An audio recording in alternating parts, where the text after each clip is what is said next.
Okay, section 6.3.1 is on reading a stock table.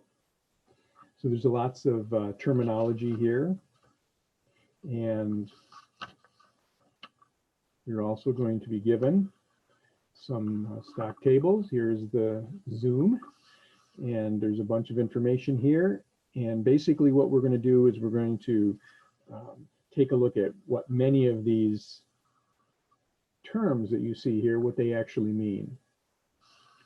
So the stock name is the formal name of the company, like Microsoft Corporation or Zoom Video Communications Incorporated, or even down here, CVS Health Corporation. It's the full name of the stock.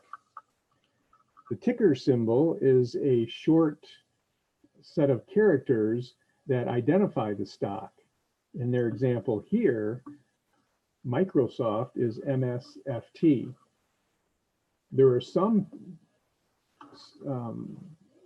stocks that have just a single character, like T, I believe, is AT&T, and FB, sometimes they have two characters, it's Facebook. And then some, like CVS, will have 3, Microsoft will have 4. I think the maximum is 5. There are some companies that have 5 different letters in their ticker symbol, but the symbol that we use to identify a stock is called the ticker symbol. The close, or the previous close, this was the price per share of a given stock when the stock market closed on the previous day. And the stock market always, in the Eastern time zone, opens at 9:30 and closes at 4 p.m. And at 4 p.m., all sales stop, and then the final price of the share on the last trade, that's what's called the close. The trading volume has to do with how many shares were traded on that one day. And so many times it's not unusual for millions or tens of millions of shares of a stock to be sold on a given day. And for there to be a sale, all that's required is you have to have a buyer and a seller. And so there are, if the volume is 7 million shares, then that means there were buyers that bought 7 million shares and sellers that sold 7 million shares. The high and low for the day is because as the prices fluctuate throughout the day, sometimes they're going up, sometimes they go up and down, sometimes they only go down, but they record every sale price of a share. And the highest price is called the day high. And the lowest price of a share on a given day is called the day low. The net change is the change in the price of the share from the close of the previous day to the close of today's day. So it's a little subtraction. Net change. Some shares, go up by pennies per day. Some, if they're valued a lot, they can go up by a lot. The 52-week high and low, it's just like the day high and low, except for the 52-week high and low. They go from today, 365 days ago, and they say over that 52-week or 1-year period, what was the lowest that the stock ever got? And then what was the highest that the stock ever got? The dividend per share, if you own 1 share of stock, they actually report a dividend. A dividend is a payment to the owner. And so if you own a share of stock, you own part of the company, and therefore you get to take advantage of the dividend that they pay. Now it's usually, pennies on the, pennies per share. Sometimes they list it as a dividend yield, which would then be a percentage. So the dividend and then the dividend yield. And it looks like they're going to turn it into a percentage. The price earnings ratio, this is how some stock purchasers analyze the stock to know if it's a good stock. And so if you look at the price to earning ratio, the price of the stock divided by the earnings per share, and just take those two numbers and and divide them, you get this ratio. And if it's too high, it means that the stock is overvalued and you should probably stay away from it. But if it's really low, particularly if it's really, really low with respect to all of its peers, you know, all of the other companies that do about the same thing. And then here you can see an example. If a share is $100 per share and the company earns $10 per share, then you do the division and get 10. The price to earnings ratio is 10, which is fairly low. And then there's one little formula, it's called the earnings per share, where you type, well, it's just formula right here. So the price to earnings ratio is equal to the price per share divided by the earnings per share. So that's the EPS. I suppose if you change this formula a little bit, you could have the earnings per share is equal to, if you just kind of cross these, switch places with these guys, then you've got the price per share and divided by the price to earnings ratio. So this looks like a division here, but it's really just a number, and it's this one right here. So they'll basically tell you. Now I know I've gone through this quickly, but those are all the terms. And so I identified all the questions that they're going to ask you in the homework, and I just put together those same questions for a couple of stocks here. So let me do the first one and then let you practice the second one. So I'll do the Zoom. And I think just for the example, there are some stocks like Zoom that doesn't pay a dividend, all right? But I want to do a problem with one that does have a dividend, so I'm going to change this a little bit. It's dividend and yield. All right, let's say these not applicables. There are some companies that are just what we call growth stocks, and they don't pay any dividends. So growth stocks are nice because they tend to grow much faster than the stocks with dividends. Okay, let's take a look at this one.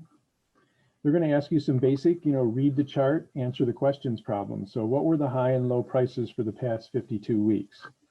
And so you come over here, you see the 52-week range, and they give you a range. So you can see just how dramatic Zoom has improved over a year.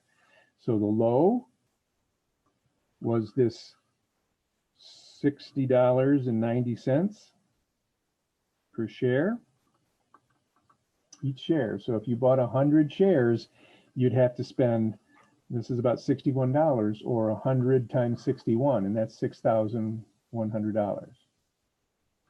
And the high is equal to 529.74. And that is per share. Always per share. If you bought it now, then it would be like close to 530. So your 6,100 would have grown to, well, whatever, 530 times 100, yeah, 50 some thousand. So it would have been nice if you bought it back here this past year, and then it's up to this price already. All right, I just left blanks here. I'll give you some numbers. Your problems will give you some numbers, but let's say if you owned, and let's just say 25 shares of Zoom stock, how much dividend did you receive? Dividend did you receive? So let's say that you owned 25. All right, so the dividend is 1.25, and you get $1.25 each year per share. And if you have 25 shares, that means you get $1.25 for each one of them. So let's just multiply $1.25 times 25, and you would get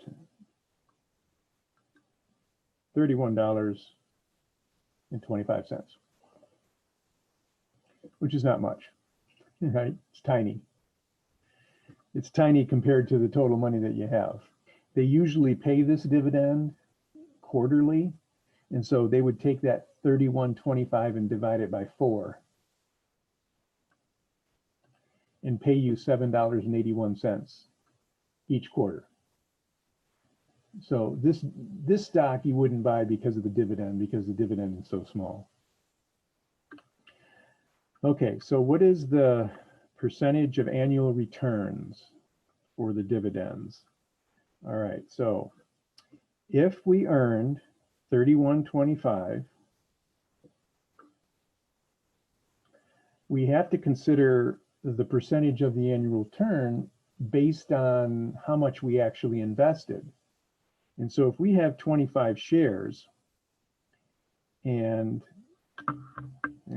the previous close is 518.79, then the total amount of money that we have invested in Zoom stock, 25 shares, and each one is $518.79. That means we have $12,969.75 invested in Zoom stock. And of all that money, that's how much dividend we have. So take the dividend and divide by the total amount invested, and that is your percentage of annual return. 31.25 divided by 12969.75. All right, and we get 0.0024. So that's the rate, and if you want to convert it to a percentage, then you just move the decimal point over 2 places. So 0.24%. That's not a very high rate. That's the kind of rate that you get when you put your money into a local bank account. The interest is really, really low. But just to let you know that sometimes you don't even have to do that calculation because it's right over here. See the 0.24%? 0.24%. But this is how they calculate it. Okay, how many shares were traded yesterday? The number of shares traded is the volume. So let's go look at the volume. Oh, there it is, volume. And it looks like they're not coding this anyway. If they were coding it and they wanted to give you the number of thousands of shares, then they would have thousands there, volume in thousands or volume in millions. But here they're just given the number of raw shares. So the number traded, 8,327,000. You know, in some of these problems that you do, it says the topic of the section is called reading a stock table. So a lot of times it's just a matter of reading the table. All right, over 8 million shares were sold. And if you multiply each one of those by $518, that's a lot of money trading hands. All right, what were the highs and lows yesterday? All right, the close yesterday was 518.79. And here are the days range. All right, so the low. And so we're really kind of repeating this problem up here, but instead of looking at the highs and lows, oh, maybe that's just supposed to be a dash or a slash like this one. Yeah, so it's replicating this one, but instead of reading these numbers, we're reading these numbers.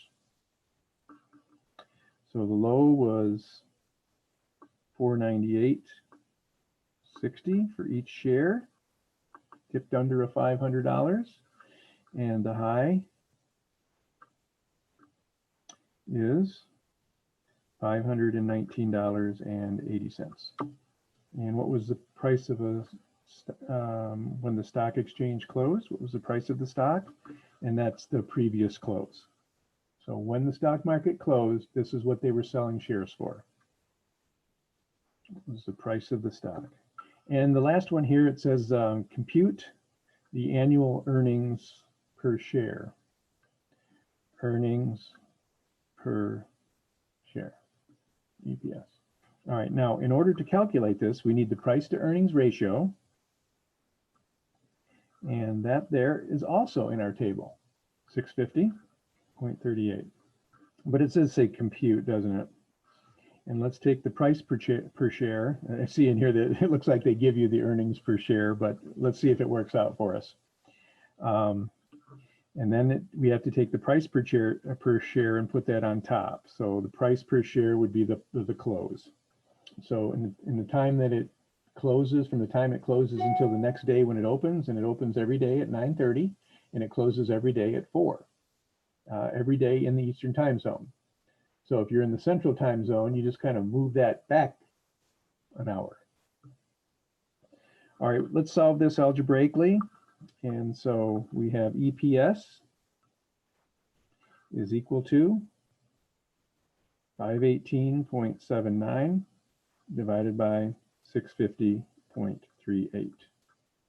All right, and then let's go ahead and calculate that. I think in your homework, they don't give you this, so they want you to calculate it. But it's nice here because we can just go ahead and calculate it. So it looks like, we're off by a little bit here. And I'm wondering if, okay, so that's the price to earnings ratio. Yeah, so it looks like they're a little bit off, but this could be a holdover from a previous day, or maybe they calculated only each quarter. All right, so this is 0.7976721 and so on. So we'll say about 80 cents. So every share that you own, your earnings would be 80 cents. How many shares? No, we can't say that, can we? Okay, why don't you go ahead and try one? You can do CVS. And if you owned, let's say, let me give you a nice round number of 100 shares of CVS. This one here. All right, see what you can do with this one. We'll go through it here in a second. These are on the e-learning site if you want to go check them out there. You might be able to zoom in a little bit better. I'll just write down some answers here. The high was 77.03, and that's price per share. The low was 52.04. If you own 100 shares of the stock, how much dividend did you receive? Well, it's right here. And this is $2 per share. And so if you own 100, you take the 100 shares and multiply it by the 2, and you'll get 200. So it was a little better than Zoom up here because they give a better dividend. So you actually earn 200 over the year. What percentage of the annual returns for dividends? We're not going to cheat and look at this, but let's go ahead and confirm that. And I think probably in your problems, in the homework, they're not going to give you that percentage right there, but let's confirm it. We have 200 in dividends, and then this down here is the total value of our stock. And if we own 200 shares, and let's just go with the previous close, and each one of those shares is worth $59.12, then we have a total of $11,824. So now we're going to take 200 and divide by that number. Something's off. Oh, notice if I double this one here, I made an error. I don't know why I did this, but I said we own 200 shares when we only owned 100 shares. So this is 59.12. And that makes this one 59.12. And so if you take 200 and divide by 59.12, you get 0.0338. And if you round that, first we'll convert it to a percent, and then we'll round it 3.4%. And this one says 3.42, so it's close. Okay, number 4 is the volume, and they give you the volume, so it's just a matter of reading the graph on this one. Highs and lows for yesterday, that's the days range. The high was 59.34 and the low was 58.44 per share. And when the stock market closed yesterday, price of a share was 59.12. And then the last one, compute the annual earnings per share. We're going to take the price per share. We're just going to use the close from yesterday, 59.12, and divide by the price to earnings ratio. And they tell us that the price to earnings ratio here is 9.30. So we want to convert this. This is earnings, and we earn money in dollars. And so whatever this number is, we want to round it to 2 decimal places so that it's a dollar amount, rounded to the nearest penny. There it is.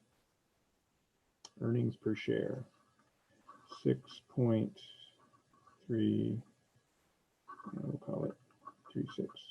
All right, so apparently there's a little bit of lag there.